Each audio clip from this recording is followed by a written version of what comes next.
Well, from India to the U.S., citing the trade deficit with India, the U.S. President Donald Trump seeks more economic assistance in rebuilding Afghanistan. In a televised address to the U.S., President Trump laid down his policy for South Asia, which included further development strategic partnership with India. But in the same breath, he also warned Pakistan against harboring terrorists. Joining us now to discuss President Trump's address and the South Asia policy is Alyssa Ayres, Senior Fellow, India, Pakistan and South Asia Council on Foreign Relations. Alyssa, many thanks for joining us here on CNBC TV 18. To start with, it's a pretty consistent line that President Trump has taken when it comes to Pakistan and even India, calling out Pakistan for harboring terrorists, saying that, look, we are going to go after countries that support terrorism. But what do you think that is actually going to mean in terms of action?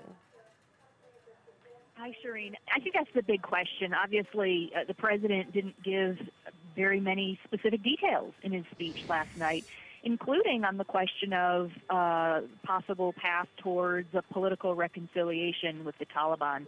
You saw more details on that, again, not very much, from Secretary Tillerson's statement that came out late last night. It's not clear at all exactly what steps the Trump administration will take in order to put greater pressure on Pakistan. I would look to the report published last year. One of the co-authors was Lisa Curtis, along with Hussein Haqqani. Now, Lisa Curtis is in the White House as Deputy Assistant to the President and Senior Director for South and Central Asia. She's got a lot of different ideas in there about ways to increase pressure on Pakistan. So I think we'll have to look to see. It was pretty clear from the speech last night that the president has an idea that he shouldn't preview publicly troop levels or specific steps they plan to take, and they want to keep that in kind of the diplomacy channel.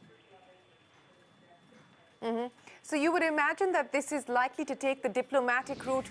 What about, funding, aid, etc. to Pakistan, which has been something that's been on the table in terms of further curtailment? Well, that's exactly right. I mean, I think there's a whole range of different steps that people could take to apply more pressure.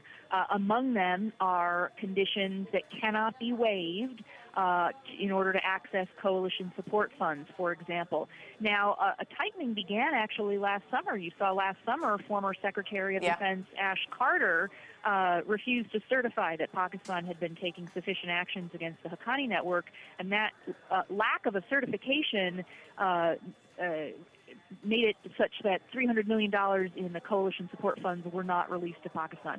You saw that same opinion rendered this past July. Secretary of Defense Mattis also refused to certify that Pakistan was taking sufficient action against the Haqqani network. So you could see more on that front. But you could also see, for example, stepping back on Pakistan's status as a major non-NATO ally. Again, nobody mentioned this last night, but it is a potential step. This is a status that was only accorded to Pakistan, in early 2002? So that's something to think about.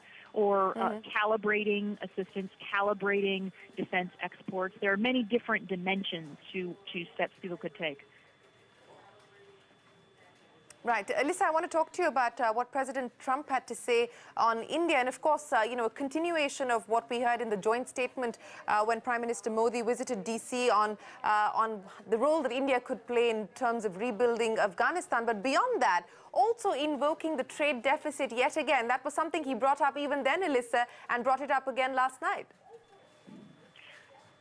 That was, to me, the strangest aspect of what otherwise appeared to be an elevation of India in kind of the public priority as being part of the solution in Afghanistan.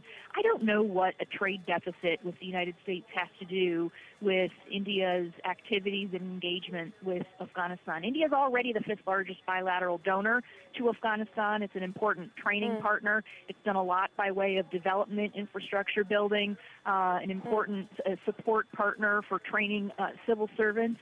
So, what the trade deficit with the U.S. has to do with that, I'm not sure. But there are a lot of ways that the Indian government could be even more helpful. For example, let me say this. Afghanistan's government is a coalition government. It's been in a constant state of weakness and infighting. Could the Indian government be more supportive in providing advice on just simply how to manage coalition government. It's tough. The Indian governments of all stripes have had a lot of experience dealing with very tough politics. So that's an area where you could potentially see, more Indian advice from its own experience with democracy. As you said, Alyssa, you found it odd that he brought up the U.S.-India trade deficit in the context of economic assistance and rebuilding of Afghanistan. But given the fact that this is already a matter that is up for review in the U.S., and this is the second time that President Trump actually the third time that he's publicly spoken of this, is this cause for India's concern? I think it's cause for some concern. I mean, it's pretty clear that this president sees the existence of trade deficits as a problem. And the trade deficit with India, I believe, ranks number 12, if I'm not mistaken, in the roster of countries with which the United States runs the trade deficit.